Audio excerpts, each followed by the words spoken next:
Di sini aku nemuin cacing guys yang panjang banget. Ini tuh mirip sama bristle worm yang biasa aku temukan, cuman warnanya itu nggak pink kayak biasanya. Ini tuh adalah bobit worm guys. Coba sekalian search di internet seperti apa mengerikannya bobit worm ini. Aku dari tadi tuh pengen nyari kepalanya karena yang paling mengerikan itu adalah bagian kepalanya guys. Tapi setelah aku cek ternyata kepalanya tuh masuk ke area batu-batu ini dan aku tuh nggak bisa menemukannya. Dan di sini aku bisa melihat air laut itu agak sedikit aneh karena warnanya itu hijau kayak gini guys. Ada yang tahu nggak kenapa? By the way, air lautnya sudah mulai pasang, jadi aku mau balik dulu. Hal yang sering banget aku temukan juga adalah menemukan kondisi seperti ini guys. Ini adalah kondisi di mana batu-batu ini tuh habis dibalik, tapi nggak dibalikin lagi ke posisi semula. Nah, hewan-hewan laut yang hidup di bawah batu berbeda dengan hewan-hewan laut yang hidup di atas batu guys. Jadi kalau bisa dibalik kayak gini, bisa jadi hewan-hewan yang di bawah batu ini terekspos sinar matahari dan mereka pun akan mati. Ada anemon guys, tapi di sana kayaknya bukan ikan nemo atau ikan badut deh. Hai guys, hari ini aku pengen kajikan kalian buat ngeliat keindahan di bawah laut menggunakan case underwater ini. Nah ini dia nih, ini adalah anemonnya guys. Ini adalah jenis bubble tip anemone. Kita bisa melihat ujungnya itu agak bulat. Dan aku bisa ngeliat ikan badutnya itu bersembunyi di sela-sela anemonnya. Tapi aku malah salah fokus sama ikan-ikan yang berwarna hitam ini. Ini adalah ikan dakocan, atau dalam bahasa Inggrisnya kita kenal dengan nama Tri-spotted Dacilus. Mereka sebenarnya nggak imun nih terhadap sengatan dari anemon. Cuman bubble tip anemone ini sengatannya itu sangat lemah. Kalau ikan badut itu bisa tinggal dalam-dalamnya guys, bisa menjelajahi sekitaran anemonnya. Satu ini tuh lagi sembunyi di dalamnya, tapi ikan Dacilus nggak bisa. Ikan badut itu ada banyak banget jenisnya, dan satu ini adalah jenis yang punya warna hitam, putih, merah. Aku nemuin sesuatu yang cukup unik di sini guys. Kelihatan nggak? Ayo kita mendekat. Ini nih guys, ini adalah cumi. Tapi ini bukan sembarang cumi sih, ini adalah cumi kaca. Mereka itu hidupnya di laut dalam, jadi jarang banget buat ditemukan sebenarnya di daerah pantai. Sesuai namanya cumi kaca, jadi cumi yang satu ini tuh tubuhnya transparan. Kalau dalam air malah nggak kelihatan. Kemungkinan besar ini udah mati, tapi mari kita cek. Di sini sel kulit cumi yang kita sebut dengan kromatopor yang berbelut itu guys, kelihatan masih sedikit bergerak. Jadi bisa dipastikan masih ada sedikit kehidupan di cumi ini. Tapi sepengalaman aku dengan cumi-cumi, mereka nggak akan bisa bertahan hidup walaupun dilepasin lagi ke dalam air. Tapi mari kita coba saja. Dari sepengalaman aku, cumi-cumi adalah salah satu hewan laut yang harapan hidupnya paling kecil jika sudah diangkat atau berada di atas permukaan air. Di sini aku nemuin ikan tigerfish guys, tapi kita bisa lihat sendiri ini sudah mati. Kalau aku cium sih ini masih seger banget, masih amis bau ikan. Sepertinya ini baru saja ditangkap. Kemungkinan ikannya itu habis dijaring, cuman karena terlalu kecil nggak layak dikonsumsi, jadi mereka buang begitu saja. Aku juga nemuin bangkai kepiting. Kalau udah lepas-lepas badannya kayak gini, biasanya udah bau banget. Tahu nggak sih, setiap kali kita jalan di pantai itu kita sebenarnya menginjak jutaan makhluk hidup yang sudah mati. Temuin lagi nih ikan yang meluk-meluk kayak gitu guys, kayak boba hitam putih kayak gini. Saatnya menjeburkan kamera aku. Malah langsung kabur. Bentar kita cari dulu. Ah ini dia guys, dapet guys. Dari tadi meliuk-liuk juga kayak gitu. Kayak sibuk banget gak sih, nggak capek apa? Dan itu adalah anakan atau versi remajanya dari Oriental Sweet Lips. Jadi tuh ikan ini guys, versi kecilnya sama versi udah dewasanya itu bisa beda banget. Coba deh kalian search Oriental Sweet Lips. Hari ini aku nemuin sesuatu yang cukup langka untuk ditemukan di air sulut. Ini adalah nudibranch yang kita kenal dengan nama Spanish Dancer. Dinamakan demikian karena ketika terganggu mereka umumnya akan benang-benang meliuk-liuk seperti penari. Hewan ini beracun, jadi kalau ditemukan jangan dimakan ya. Dan aku juga nemuin nudibranch lainnya di sekitar sana. Kemungkinan ini adalah jenis dari Dori prismatica. Karena ukurannya kecil banget, aku mau gunain lensa pembesar ini guys. Ini adalah lensa makro. Yang berbentuk seperti bunga ini adalah insang. Dan di bagian depan itu ada sepasang antena yang kita kenal dengan nama rhinophore. Walaupun mirip dengan nudibranch, tapi yang satu ini nggak termasuk dalam keluarga nudibranch guys. Ini adalah Elysia marginata dan mereka bisa berfotosintesis dong dengan cara menyimpan kloroplast dari alga yang mereka makan. Saat badannya terpotong, kepalanya mampu meregenerasi badan baru guys. Jika menemukan sesuatu unik kayak gini, kemungkinan itu adalah telur dari sea slug. Di sekitar telur itu aku nemuin Dory plasmatica, tapi nggak tahu apakah ini telur dia atau bukan. Nemuin satu lagi nih, kecil banget, hampir nggak kelihatan. Ini ukurannya dibandingkan dengan tangan. Warnanya hampir mirip banget dengan batu sitarnya, nggak kelihatan kalau bener-bener nggak diperhatikan. Ada yang tahu nggak ini namanya apaan?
Dan bintang laut favorit aku adalah ini nih guys. Ini adalah bintang laut bantal. Yang kalau dipegang-pegang gitu tuh teksturnya keras. Terus sedikit bergerigi seperti duri yang halus banget, nggak tajam sama sekali. Warna, tekstur, dan pola di badannya itu juga beragam guys. Padahal mereka masih satu jenis gitu ya. Di sini ada yang kasihan banget nih guys. Ini adalah Xenia atau semacam soft coral gitu, dan mereka itu nggak terkena air laut. Tapi nggak usah khawatir, mereka nggak mati kok. Nanti kalau sudah pasang kembali, mereka bakal ya hidup normal seperti biasa. Kalau terkena air, kira-kira seperti inilah bentuknya ya. Dan di sini tuh ada banyak banget guys. Hampir mirip kayak anemon, tapi itu mereka nggak nyengat atau nggak lengket kayak anemon. Dan ini guys, aku nemuin lagi nih bintang laut bantal. Kalau tadi tuh warnanya kan agak hijau kekuningan, dan yang ini tuh warnanya coklat atau kayak orange gitu ya. Bagian bawahnya itu kayak gini, dan itu agak gepeng gitu. Hal ini disebabkan karena air laut itu kan sudah mulai surut. Jadi itu mereka beradaptasi biar bagian tubuhnya itu tetap terkena air. Nggak sengaja juga aku lihat ada cacing koker guys, yang kalau disentuh itu langsung masuk nih ke persembunyiannya. Di sini aku juga nemuin anemon, tapi dari tadi itu aku pengen cari ikan nemonya, ternyata nggak ada guys. Hai guys, yuk ngeliat sesuatu yang bersembunyi di sela-sela batu ini guys. Ada seekor belut yang lucu banget, warna matanya putih dengan titik hitam kayak gitu guys. Ini adalah belut moray dan dia tuh bisa gigit, jadi jangan terlalu deket kalau kalian nemu. Ada yang kayak daun di sini tapi beda warna, tapi dia malah gerak-gerak gitu guys. Tapi ternyata bukan daun, ini adalah flatworm. Gak lama setelah aku semperin, dia malah kabur dan terbang-terbang kayak gini, mirip venom. Dan ini tuh namanya adalah Persian carpet flatworm. Tiba-tiba kelihatan dari atas tuh kayak kelihatan warna biru. Setelah aku selidiki, ternyata adalah ikan blue streak. Ikan yang suka bersihin sel kulit mati hewan lain gitu di. Dan aku nungguin sesuatu yang menurut aku unik kali ini guys. Kalian kan gak tadi ada flatworm, ini tuh ada flatworm tapi beda spesies ya. Dia itu lagi makan kepiting. Dan ketika kepitingnya kabur, dia ngejer dong sampai ke darat kayak gitu guys. Dan ini baru pertama kali aku ngeliat flatworm makan kepiting. Biasanya cukup makan udang kecil atau ikan kecil guys, ini kepiting yang gede banget. Hai guys, ternyata banyak juga yang nanyain ini ikan apaan sih. Ikan ini tuh dikenal dengan nama bluestone. Tapi ketika dewasa, ikan itu bisa berubah corak, pola, dan warna di badannya. Tadi itu baru aja aku tangkap dan sekarang aku mau lepasin lagi buat ngeliat lebih dekat bagaimana sih perilaku dia ketika di alam bebas. Ikan itu lumayan terkenal banget di kalangan pecinta akuarium air laut karena kita bisa lihat sendiri pola badannya yang indah banget. Nah, ikan ini tuh sebenarnya adalah koran angelfish. Hampir semua angelfish itu terlihat seperti ini ketika masih muda. Tapi karena di sini ada pola setengah lingkaran di dekat ekornya, aku bisa pastikan ini adalah jenis koran angelfish. Besok aja tadi guys, aku ngeliat ada yang loncat. Aku kira serangga, ternyata ikan guys. Tapi sedih banget dia dimasukin toples gini.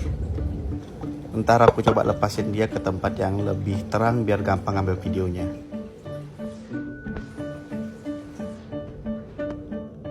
Wah, ini ikannya guys, keren banget gak sih? Kayak ikan-ikan di Indosiar gitu gak sih? Dan tadi itu dia beneran terbang loh, serius. Ini tuh merupakan ikan tercantik guys yang pernah aku lihat. Dan ini udah mulai gelap banget, dan aku baru nemu. Jadi terpaksa deh videoin agak gelap-gelap kayak gini dikit. Ntar aku coba pakai flash, lumayan lah ya, agak kelihatan dikit warna cerahnya tuh, warna kuning, hitam, kayak belang-belang gitu. Cantik banget gak sih sayapnya tuh, kayak melebar gitu guys. Ini jujur baru pertama kali ini aku nemu ikan yang kayak gini di pesisir. Aku cobain pakai lensa aku nih dulu biar lihat lebih dekat. Cantik banget sumpah. By the way, aku nggak tahu ini ikannya namanya apaan. Ada yang tahu nggak? Boleh komen dong guys kalau yang tahu. Karena ini udah gelap banget, aku harus pulang. Semoga ketemu lagi ikan cantik. Coba lihat nih guys. Wih, galak amat. Hai guys, di sini aku ngeliat udang mantis guys, warnanya belang-belang, cakep banget. Oke, mari kita pasang underwater case ini dulu.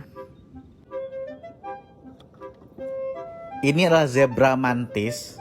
Nah, zebra mantis ini agak sedikit berbeda dari udang mantis yang biasa aku temukan, karena kita bisa melihat dari cara dia menyerang gini guys. Jadi udang zebra mantis ini bisa menyerang target dari jarak jauh, sementara udang mantis lain itu menyerang dengan cara meninju dari jarak dekat. Namun semua jenis udang mantis itu punya kekuatan cukup besar. Kalau nggak mau jadikan luka, mending jangan deket-deket deh. Laut hari ini tuh dipenuhi oleh partikel-partikel kecil yang setelah aku cek ternyata adalah anak ikan guys, warnanya masih transparan. Tapi jujur ini banyak banget. Hampir semua jenis ikan itu kalau masih bayi gitu warnanya transparan. Jadi aku nggak tahu nih guys, ini bayi ikan apaan? Apakah ikan kaca, ikan sarden, bisa jadi, atau ikan asin.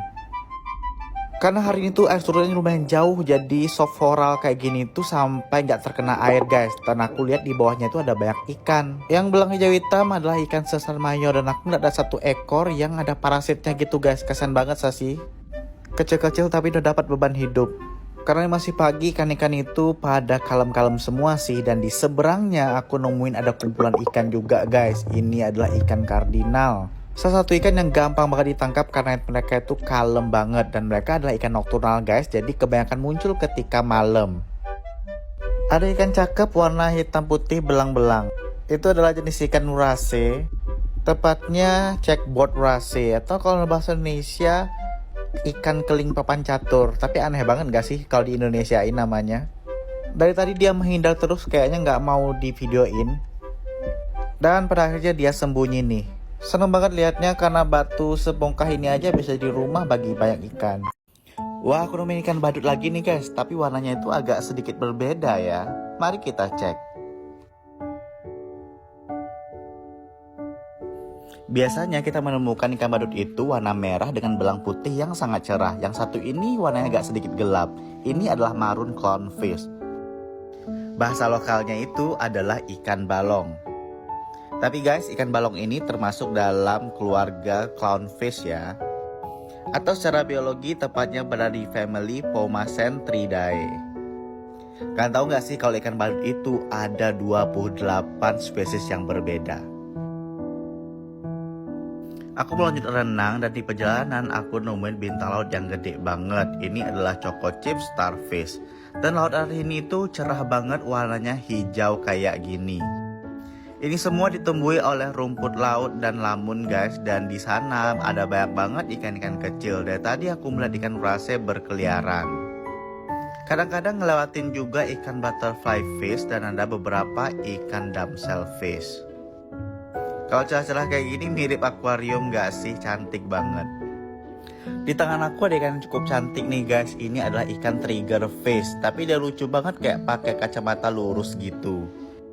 Nama umumnya adalah ikan kambing matahari atau red trigger fish dalam bahasa Inggris. Tapi kalian tahu nggak sih kalau di Hawaii itu namanya cukup unik. Coba search aja humu-humu nuku-nuku kuaa.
Straight.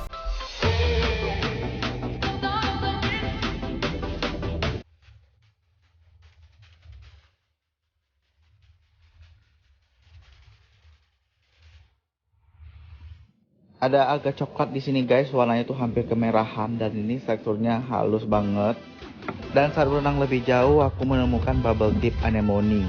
Setelah aku perhatikan deket-deket ternyata nggak ada ikan atau udang yang hidup di sana guys. Bubble tip anemone bersembunyi di antara bebatuan ini yang sekitar danau itu ditumbuhin oleh siletus atau alga hijau.